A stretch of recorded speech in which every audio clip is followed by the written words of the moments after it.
había anunciado, por eso está con nosotros el señor Daniel Sobato, que hasta hace nada más unos días fue el director de IDEA Internacional para América Latina y hoy es investigador senior del Centro de Estudios Internacionales de la Universidad Católica de Chile. Daniel Sobato, bienvenido a Mañanas Blue en Colombia. Muy buenos días, Claudia, un verdadero placer estar en su programa conversando con su audiencia. Muchísimas gracias, un feliz año y la pregunta es, ¿tendrán los países que van a desarrollar elecciones presidenciales este año un feliz año? No sé si van a tener un feliz año porque el año 2024, Claudia, va a ser nuevamente en América Latina un año de mucha turbulencia, de mucha complejidad y con muchos niveles de incertidumbre. Para poner la región en contexto global, 2024 va a ser el año del mayor número de elecciones que ha habido desde que se han comenzado a registrar estas hacia el año 1800. Este año a nivel global va a haber más de 80 elecciones presidenciales, parlamentarias y locales en más de 70 países del mundo. Y dentro de ese superciclo electoral global, mundial, ese tsunami electoral, vamos a tener en el año 2024 en nuestra región una maratón electoral, como usted bien decía, con 6 elecciones presidenciales que ponen fin a este superciclo latinoamericano que inició en el año 2021 y que entre 2021 y 2024 todos los países de la región, salvo uno, Bolivia, cuyas elecciones tuvieron lugar en el año 2020, han renovado o ratificado a sus presidentes y a sus congresos. Ahora, don Daniel, lo que se muestra es que tendremos a un Abinader buscando la reelección, a un Bukele buscando la reelección, vemos a un Ricardo Martinelli liderando las encuestas en Panamá, un Luis Lacalle Pou que se va con una alta popularidad. O sea, los gobiernos de derecha liderando la batalla por las sillas presidenciales. A ver, la tendencia que vimos en los primeros 3 años de este superciclo de 4 años, es decir, las tendencias regionales que vimos entre el 2021, 2022 y 2023 fueron las siguientes. Primero, voto de castigo a los oficialismos, con independencia del color de esos oficialismos. De las 19 elecciones últimas que hubo en América Latina, en 17 de ellas perdió el partido que estaba en el gobierno, con 2 excepciones.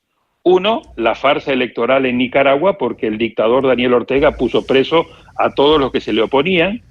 Y segundo, Paraguay, donde vuelve a ganar el Partido Colorado, pero eso no es sorpresa, porque de los últimos 76 años, en 71 siempre ganó el Partido Colorado. Lo segundo que veíamos es que se comenzó a hablar de que venía una segunda marea rosa. ¿Por qué? Porque a inicios del año pasado, las principales economías, las 5 principales economías, estaban en manos de gobiernos de izquierda o de centroizquierda. Andrés Manuel López Obrador en México, Petro en Colombia, Boric en Chile, Alberto Fernández en Argentina, Lula en Brasil. También era Castillo en Perú, pero bueno, después de su gravísimo error de tratar de dar un autogolpe, cambió un poco la situación en Perú. Lo que hemos visto en el desarrollo del año pasado, no en el inicio, pero sí después en el desarrollo del año, fue que de 4 elecciones que tuvieron lugar en América Latina, en 3 ganaron, sobre todo en Sudamérica, gobiernos de derecha o centro derecha. Comenzaron a ponerle, digamos, un freno a esta marea rosa.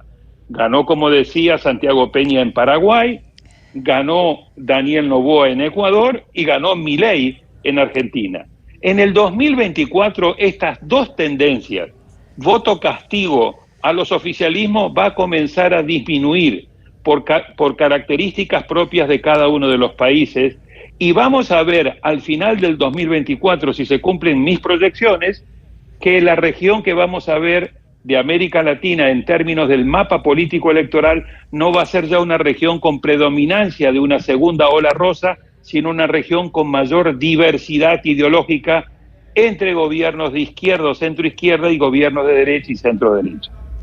Señor Sobato, de estas elecciones que vienen este año, podemos decir que algunas de ellas tengan riesgo en convertirse democracias de papel. Y cuando le digo democracias de papel es, por ejemplo, Venezuela, que Venezuela, pues, uno diría es una democracia porque hay elecciones, pero pues son unas elecciones que uno sabe lo que van a pasar. Eso es una democracia de papel porque de facto pues no se está haciendo lo que se hace en una democracia. ¿Está ese riesgo en alguno de los países que en los que habrá elecciones este año? Está ese riesgo y es una muy buena pregunta. De las 6 elecciones presidenciales que vamos a tener en el 2024, la primera de ellas con la que va a arrancar el maratón electoral es en El Salvador.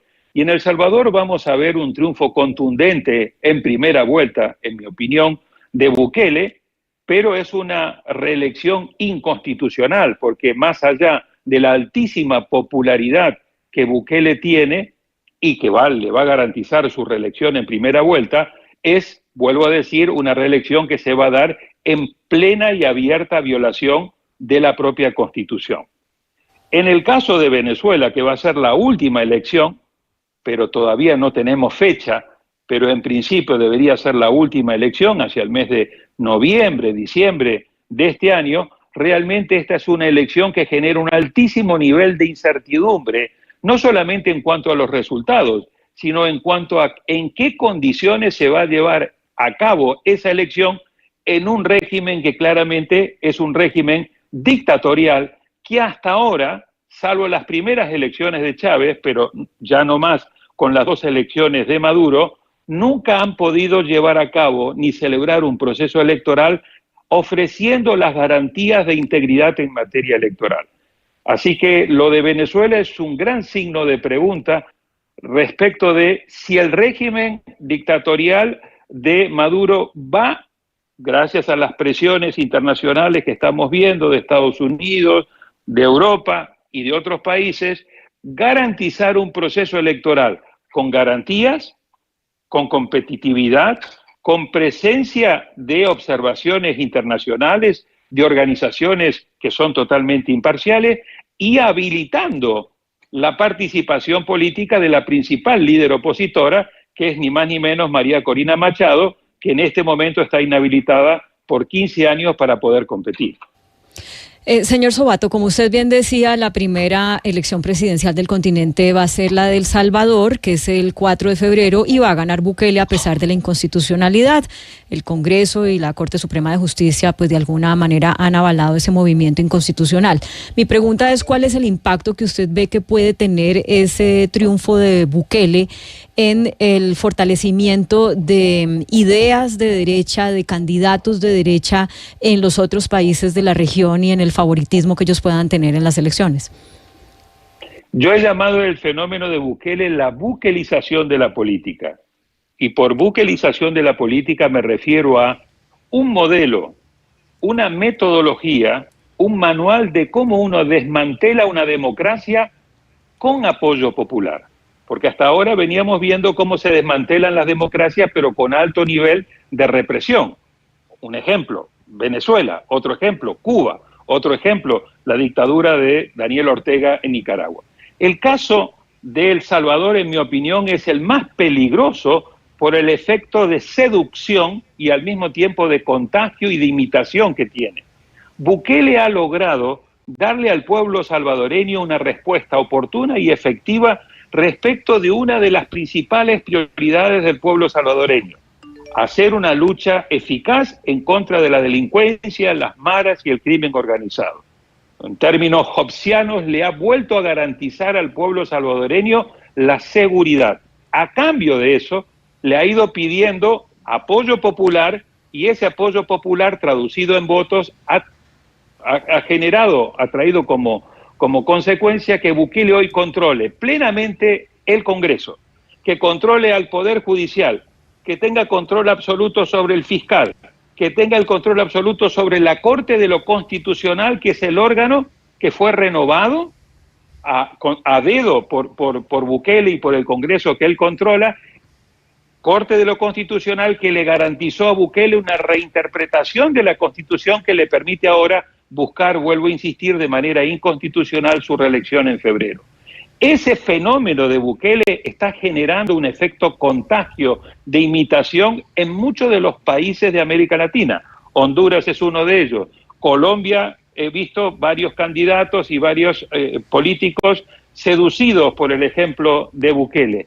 En Chile, en Argentina y más recientemente Daniel Noboa ahora en Ecuador en su lucha contra la delincuencia y el crimen organizado. Por eso yo creo de que el modelo Bukele es realmente muy peligroso porque es un modelo que da resultados desde el autoritarismo, pero da resultados y tiene apoyo popular. Fíjese, Daniel, que hablando con varios salvadoreños que se encuentran en Panamá, me dicen, es que Bukele me dio lo que la democracia, según ustedes, los periodistas, nunca me había dado, y era la tranquilidad.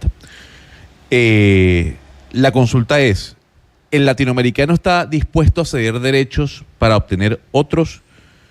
¿Es correcto que veamos así la política? Yo le cedo el derecho de que usted pueda manejar el Estado como le da la gana, si usted me resuelve los temas como la economía o en este caso la delincuencia.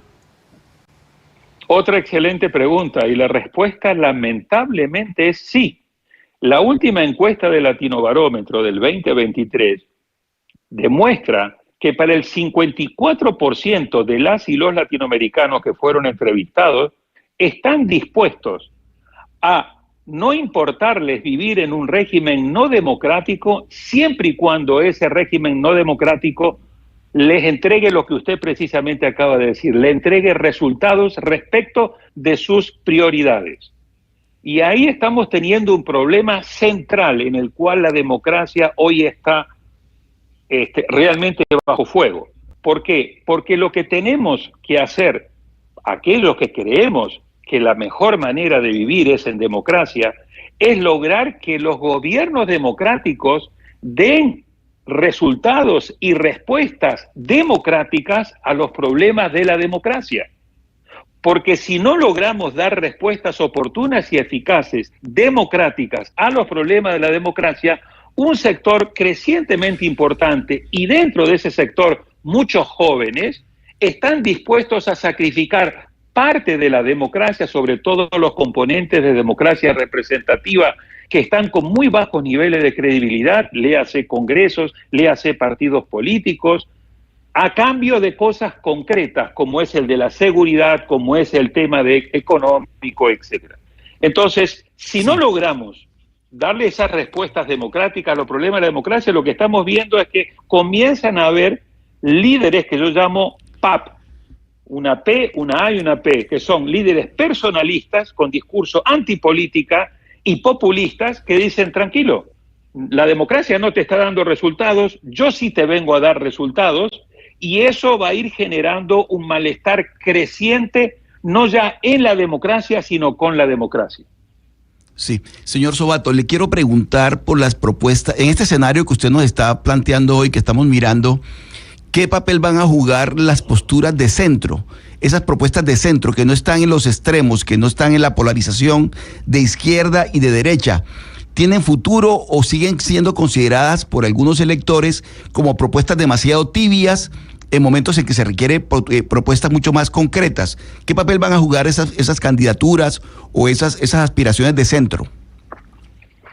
Mire, de nuevo, excelente pregunta. La tercer tendencia que hemos venido viendo en este superciclo electoral latinoamericano, pero también mundial, es la tendencia de la polarización, que viene muy unida al tema del populismo y que viene muy unido al tema de la posverdad, las 3P que Moisés Naim menciona en su último libro.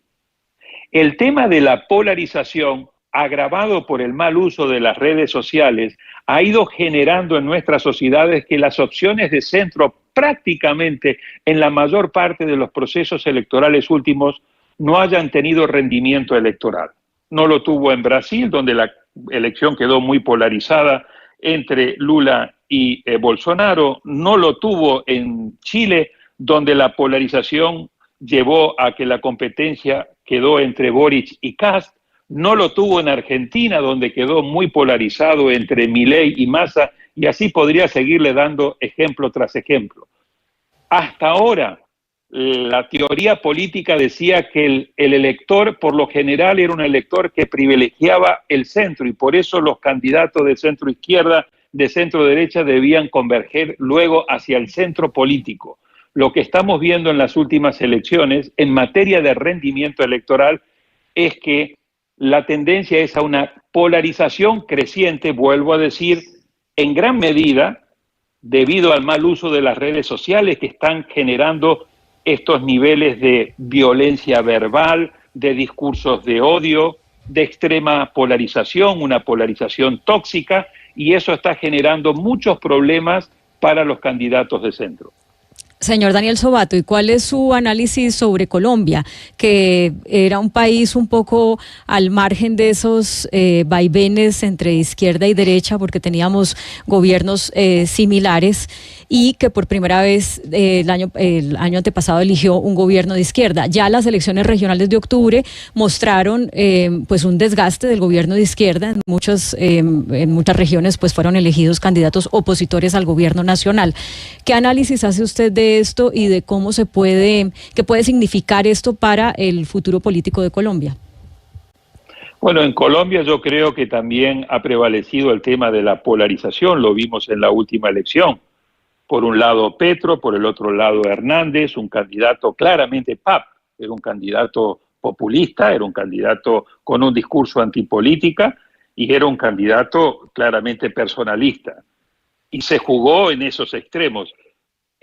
Hay otra característica muy importante que es que ayuda aún más al tema de la polarización, que es que casi todas las elecciones, ahí donde hay la posibilidad de una segunda vuelta, se han definido del 2021 a la fecha en segunda vuelta. Y en varios de esos países, el que ganó en la primera vuelta luego perdió en la segunda vuelta. Eso no ocurrió en Colombia, pero sí en varios otros casos. Entonces yo lo que veo en Colombia es, por un lado, un país que claramente ha ido ingresando a esta realidad de una polarización muy aguda, que creo que se va a mantener, además por el propio estilo del presidente Petro. Por el otro lado, la paliza electoral que recibió en las elecciones locales de octubre forman parte también de una tendencia regional que estamos viendo, que salvo pocas excepciones, una de ellas Bukele, la otra Andrés Manuel López Obrador, y en un segundo nivel Abinader en República Dominicana y hasta cierto punto Luis Lacalle Pou en Uruguay, en los demás casos los presidentes latinoamericanos que antes se iban, años atrás, después de 4 o 5 años de estar en el poder, con altos niveles de popularidad, ahora se han quedado sin luna de miel y sufren un desgaste brutal muy acelerado. Permítanme darles un ejemplo. De los 6 presidentes que fueron electos en América del Sur del 2021 a la fecha, fíjese, Castillo no llegó a los 2 años por un fuerte hostigamiento, pero también por errores gravísimos que él cometió. En Ecuador, Lasso tuvo que acudir a la muerte cruzada para evitar ser destituido y llegó apenas a los 2 años y algo, y ahora Noboa tiene que terminar de cumplir su mandato. Boric en Chile no lleva aún 2 años y ya tiene un desgaste brutal. 30% de apoyo, más del 60% de opinión en contra. Petro tiene un desgaste brutal, no llega aún a los 2 años, más del 60% de impopularidad, alrededor del 30%, un poquito menos de popularidad. El único que viene navegando de momento relativamente bien es Lula, precisamente por su experiencia y además porque la economía le está funcionando bien. Y por el otro lado, bueno, Santiago Peña en Paraguay, que acaba de asumir. Sí. Entonces, este es un fenómeno de Colombia, pero también muy regional, donde los presidentes tienen un desgaste aceleradísimo. ¿Por qué? Porque no logran encontrar las maneras de poder dar respuestas oportunas y eficaces a los problemas y a las demandas ciudadanas, que son demandas cada vez más crecientes y a su vez cada vez más exigentes. Gobiernos sin luna de miel, por cuenta de también algo que usted ya ha mencionado, que es el uso que le damos a las redes sociales. Señor Daniel Sobato, siempre es un gusto contar con su análisis y su conocimiento. Muchísimas gracias por acompañarnos en Mañanas Blue. Muchísimas gracias a ustedes por la invitación, Claudia y colegas. Bueno, son las 12 en punto, es la hora de las noticias.